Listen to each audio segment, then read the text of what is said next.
care. They're all sitting pretty thanks to corporate welfare. What's that now? They get billions in subsidies from the government.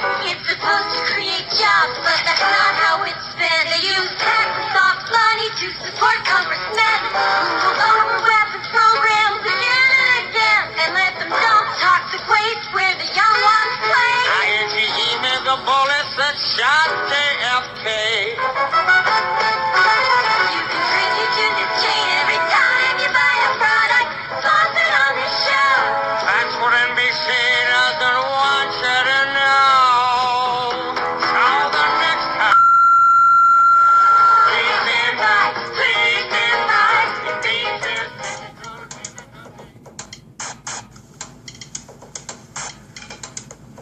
And for those of you who are unaware of this one world government and one world religion, I challenge you to do an internet search on the New World Order. You will be overwhelmed by the amount of people trying to get the word out to the masses. This exemplifies the findings that 87% of the population formulates their belief structure according to other people's ideas. Only 13% formulate their beliefs on logic and evaluation. And sadly, the two greatest factors that lead to the ignorance of the public are as follows. You support the mission from here? How brave you are! Real careful as you march towards that Capitol building. Be real careful for who you think is in there waiting to help you. Be real careful.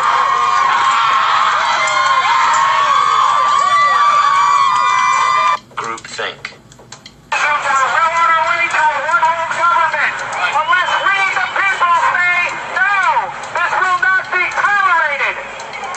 It is a term to describe a group unwilling to look beyond the overall consensus of the herd. Many times it is out of a lack of drive or ambition to ask original questions to arrive at genuine answers. But more importantly and dangerously, it is also an occurrence that spawns from the fear of looking foolish in front of peers. Both religion and politics are forms of groupthink. Words such as patriotism and faith are both fancy words that ultimately mean blind submission. Supposedly, it is considered heresy or unpatriotic to question the words of your leader. So the fear of upsetting the superior higher power has forced the herd to practice groupthink regardless of what it leads to. And one of the greatest examples of groupthink is the stigma given to conspiracy theories. The phrase conspiracy theory gives a distinct impression to the average person. The JFK assassination, Area 51, Roswell, government cover-ups, strange disappearances. These subjects probably sound a bit too fantasy for the average person, and it's quite understandable. They're supposed to sound made up. Throughout the mistranslation of time and embellishment of these stories, facts were added or omitted. Some may be true and some may be false, but one thing is for sure. If a global secret needed to remain hidden yet began emerging among the public, the best cover-up is to embellish or alter the story until it sounds ludicrous.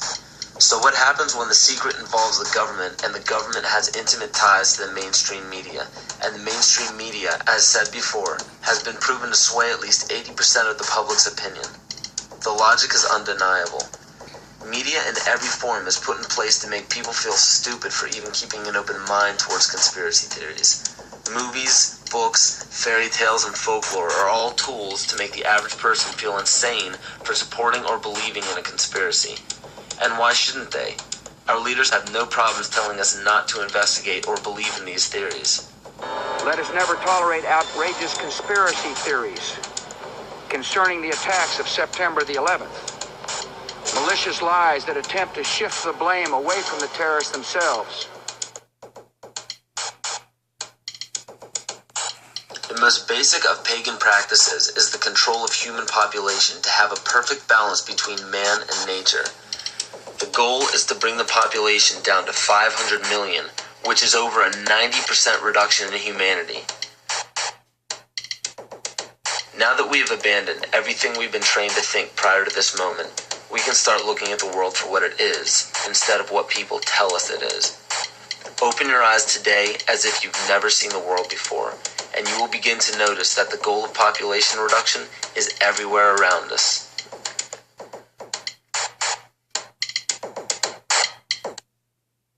Let me assure you that absolutely nothing that I'm going to tell you is exaggerated, is interpolated, or is imagined. Everything I'm going to tell you is documented.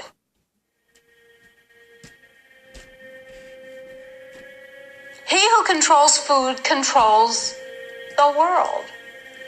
Well, they said in 1962, we're going to work toward total global implementation of Codex Alimentarius on December 31st, 2009. They were sort of guidelines. Now, Codex Alimentarius Commission is administered by the World Health Organization, WHO, and the FAO, the Food and Agriculture Organization. They fund Codex and they run it at the request of the UN. So they're mommy and daddy to Codex Alimentarius. In 1994, Codex, with no notice here in this country whatsoever, declared nutrients, put on your intellectual seatbelts, declared nutrients to be toxins. They're poisons. Under Codex, every dairy cow on the planet must be treated with Monsanto's recombinant bovine growth hormone. Furthermore, under Codex, every animal used for food on the planet must be treated with subclinical antibiotics and must be treated with exogenous growth hormones. If you do the numbers in the WHO FAO projections, the epidemiological projections, they estimate, not I, that just the vitamin and mineral guideline alone, when it goes into global implementation, will result in a minimum of 3 billion, that's B, bad, big, billion deaths. 1 billion through simple starvation. Those folks who die are not particularly economically successful from the point of view of the corporations, but the next 2 billion, they will die from the preventable diseases of undernutrition. Who will live? Probably those people who are wealthy enough and powerful enough to have their own pushers of clean food and nutrients. So we need your help, because the United States leadership is what's going to literally save the population of the planet. The UN has put out dozens